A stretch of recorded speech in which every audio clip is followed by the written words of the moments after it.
ரோகிணி சுருதியோட அம்மா பேச்சை கேட்டுக்கிட்டு ரவியையும் சுருதியையும் பிரிக்கலாம்ங்கிற எண்ணம் நடக்கவே நடக்காது முத்து இருக்கிற வரைக்கும் அப்படின்னு நீங்கள் விரும்பினீங்கன்னா இந்த சேனலுக்கு லைக் பண்ணுங்கள். வாங்க வீடியோக்குள்ளே போகலாம்.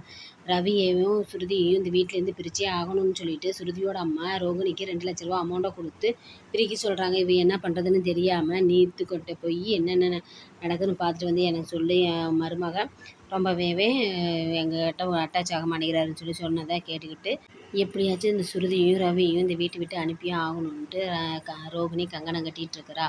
ஆனால் அது வந்து நடக்கவே நடக்காது. மீனா வந்து வீட்டுக்கு வந்துடுறா. முத்து பார்க்குறதுக்காக வந்துடுறா. முத்து ரொம்பவே மீனா இல்லைன்னு சொல்லிட்டு கவலையில் இருக்கிறான். பார்க்குறப்ப சமைச்சி வச்சுருக்காங்க. எனக்கு சாப்பாடு எடுத்து வச்சுருக்காங்க. யார் சமைச்சிருக்கான்னு பார்த்துட்டு முத்து வந்து டேஸ்ட் பண்ணி பார்த்தா மீனாவோட சமையலாட்டவே இருக்குது. மீனா வந்திருக்காளா மீனான்ட்டு கூப்பிட்டுருக்குறான். ஆனால் சுருதி வந்து ஒளிஞ்சுக்குங்க, நீங்கள் எப்படி இருந்தாலும் அவர் உங்களை கண்டுபிடிக்கிறாரான்னு பார்க்கலாம் அப்படின்னு சொல்லிட்டு ஒளிஞ்சிட்ருக்காங்க. ஆனால் கரெக்டாக முத்து கண்டுபிடிச்சி மீனாவோட சமையல் தான் சொல்லி டேஸ்ட்டை பார்த்துட்டு கண்டுபிடிச்சிட்டு கூப்பிட்டுருந்து பார்த்துட்டு பரவாயில்ல உங்கள் 2 பேர்த்துக்குள்ளே இவ்வளோ கெமிஸ்ட்ரி இருக்குது அப்படின்னு சொல்லிட்டு சுருதி வந்து உங்கள் 2 பேர்த்தையும் பார்த்தா எனக்கு பொறாமையாக இருக்குதுன்னு சொல்லி பேசுகிறப்ப 2 பேரும் திட்டிக்கிறாங்க. நீ ஏன் கூப்பிடல, ஏன் நீ விட்டு போனேன்னு சொல்லிட்டு முத்துவும் மீனாவும் மாற்றி சண்டை போட்டுக்கிறாங்க. அந்த சண்டையை பார்த்துக்கிட்டு சுருதி ரொம்பவே இவ்வளோ அந்நுண்ணியமாக இருக்கிறாங்க. இவங்களை வந்து யாருமே பிரிக்க முடியாது, இவங்களாட்ட நம்ம வாழ்க்கையிலேன்னு சொல்லி சுருதி ரொம்பவே கவலைப்பட்டுட்ருக்குறான். முத்துவும் மீனாவும் 2 பேரும் சின்ன குழந்தையாட்டவே தலையில் கொட்டிக்கிட்டு ஏன் நீ இந்த தப்பு செஞ்ச, நீ ஏன் இந்த தப்பு செஞ்சின்னு 2 பேரும் தலையில் மாறி கொட்டிக்கிறாங்க.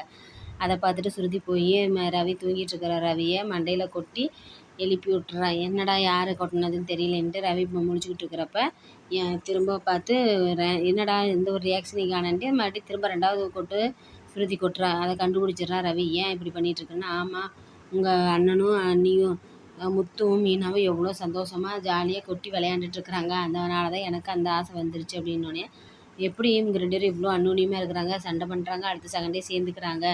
ஆனால் இதையெல்லாம் புரிஞ்சுக்காமல் உங்கள் அம்மா எப்போ பார்த்தாலும் அவங்க திட்டிகிட்டே இருக்காங்க அப்படின்னு சொல்லி சுருதி கேட்க, ஆமாம் அப்போ இருந்து எங்கள் அம்மாவுக்கு முத்துனா பிடிக்காது. முத்து வந்து எங்கள் பாட்டி வீட்டில் தான் வளர்ந்தான். அவன் கொஞ்ச நாள்லேயே படிப்பு நிப்பாட்டிட்டு நல்ல ஒழுக்கத்தோடு தான் வளர்ந்து வந்திருக்கான். அதனால் எங்கள் அம்மா சப்போர்ட் பண்ணாதனால எங்கள் அப்பா முத்துக்கு ரொம்பவே சப்போர்ட் பண்ணி பேசுவார். என்னன்னு தெரியல, எங்கள் 2 பேர்த்துக்கு கொடுக்குற பாசம் எங்கள் அம்மா முத்துக்கு தரல. அதனால் அவன் முத்து ரொம்பவே அவன் தாய் பாசத்துக்கு ஏங்கிட்டு இருந்தான். அந்த தாய் பாசத்தை வந்து இப்போ எங்கள் அண்ணி மீனா அண்ணி தர்றாங்க. அதனால் 2 பேரும் நல்லா இருக்காங்க, நல்லா இருக்கட்டும் அப்படின்னு சொல்லிட்டு சுருதி கிட்ட ரவி சொல்லிகிட்ருக்கிறான். சரி அதே மாதிரி தான் நம்மளும் இருக்க முடியுமான்ட்டு பார்த்தேன் அப்படின்னா, எனக்கு நீ இருந்த பரவாயில்ல, ஆனால் தலையில் மட்டும் அடிக்காது, தலையில் யார் அடித்தாலும் எனக்கு பிடிக்காது அப்படின்னு சொல்லி ரவி சொல்ல திரும்ப இவங்க 2 பேரும் அடிச்சுக்கிட்டு விளையாண்டுட்ருக்குறாங்க.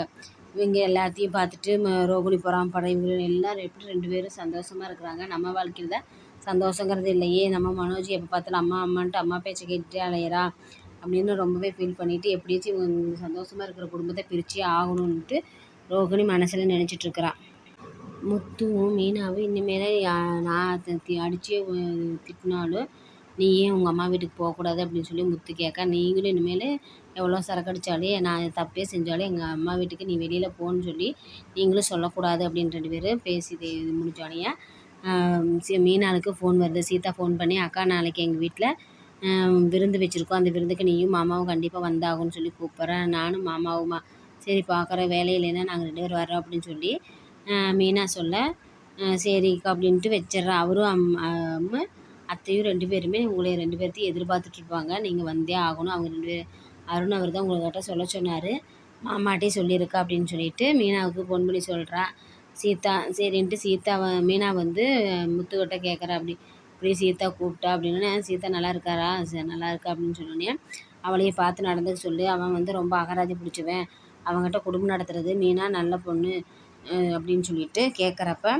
ஆமாம் நாளைக்கு அவங்க வீட்டில் விருந்து வைக்கிறாங்களாமா, அந்த விருந்துக்கு நம்ம 2 பேர்த்தையும் கலந்து சொல்கிறாங்க, வாங்க போகலாம் அப்படின்னு. அங்கேயே அந்த வீட்டுக்கா அவன் நாளைக்கு இப்போ வான்னு சொல்லிட்டு அது என்னை பார்த்து வர சொன்னானா, அது நடக்கவே நடக்காது. மீனா சீதாலே என்னை பார்த்து கூப்பிடுவாளாட்ருக்குது அப்படின்னு. இல்லை அருண் தான் கூப்பிட சொன்னாராமா, அருணோட அம்மாவும் கூப்பிட்டாங்க, அதனால் வாங்க நாளைக்கு போகலான்ட்டு. இல்லை எனக்கு சவாரி, முக்கியமான சவாரி, நான் போயே ஆகணும், நான் வரமாட்டேன், என்னை எதிர்பார்க்காம நீ கிளம்புன்னு சொல்லி முத்து சொல்கிறான். என்னங்க இப்போ நீங்கள் 2 பேரும் சேர்ந்தா இப்படி இது மாதிரி போனால் தான் 2 பேரும் ஒன்று சேர முடியும் அப்படின்னு சீதா விரும்புகிறா அப்படின்ட்டு. இல்லை அங்கே போய் நான் ஏதோ ஒன்று பண்ணுவேன், அவனுக்கு பிடிக்காது, எப்படி இருந்தாலும் எனக்கு அவனுக்கு வாக்குவாதம் நடக்கும், நான் நல்லதே செஞ்சாலும் நீங்கள்லாம் நான் கெட்டதை செஞ்ச மாதிரி நினைப்பீங்க. அதனால் நான் வரவே மாட்டேன். எனக்கு சவாரி இருக்குது. நான் லாங்கில் போயிட்டு வருவேன். நீ என்னை எதிர்பார்க்காம நீ கிளம்பிக்க அப்படின்னு சொல்லி முத்து சொல்லிடுறான். மீனா மட்டும் தனியாக அந்த ஃபங்க்ஷனுக்கு போகிறப்ப அவங்க எல்லோரும் கேட்குறாங்க, ஏன் வரலையான்னு கேட்குறப்ப, இல்லை அவர் சவாரி இருக்குதுன்னு சொன்னானே. உடனே முந்திரி கொட்டை மாதிரி அருண் இருந்துக்கிட்டு, அவன் எப்படி வருவான், அவன் வந்து நான் கூப்பிட்டான்னு நினச்சி வரமாட்டான், என் வீட்டுக்கு எப்பவுமே வரமாட்டான், அவன் என்னை எதிரியாக தான் பார்க்குறான் அப்படின்னு சொன்னானே. அப்படியெல்லாம் இல்லை, அவர் சவாரி இருக்குது அதனால தான் வரலேன்னு சொல்லி மீனா சொல்ல, சீதாவை அவங்க மாமியாக அவளை நல்ல விதமாக நடத்திக்கிறத பார்த்துட்டு, நம்ம மாமியை நமக்கு இப்படி இல்லையே அப்படின்னு சொல்லிட்டு, சீதா இவங்க நல்லா பார்த்துக்குறாங்க, இவங்களை நீ நல்ல முறையாக பார்த்துக்கணும் அப்படின்னு சொல்லிட்டு மீனா சொல்கிறா. அவங்க அம்மாவையும் நல்லா கவனிக்கிறாங்க. இதெல்லாம் போய் முத்துக்கிட்ட சொல்லிகிட்ருக்குறாங்க. அவங்க நல்ல முறையாக சீதாவை கவனிக்கிறாங்க, நல்லா பார்த்துக்குறாங்க, எங்கள் அம்மாவுக்கும் நல்ல மரியாதை கொடுக்குறாங்க அப்படின்னு சொன்னோடனே, ஆமாம் இந்த வீட்டில் உங்கள் அம்மாவுக்கு எங்கே மரியாதை கிடச்சிது, நல்லா எங்கள் அம்மா பார்த்துக்கிட்டா, அதனால் என்னையவே நல்லா மதிக்க மாட்டேங்கிறாங்க, அப்புறம் எப்படி உங்கள் அம்மாவை அவங்க மதிப்பாங்க, சரி சீதா நல்ல முறையாக இருந்தால் சரி அப்படின்ட்டு முத்து சொல்லிடுறான். அருண் வந்து முத்தை மீனா குடும்பத்துலேருந்து பிரித்து ஆகணும்னு நினைக்கிற கனவு பலிக்கவே பலிக்காது. நீங்கள் விரும்புனீங்கன்னா இந்த சேனலுக்கு லைக் பண்ணுங்கள்.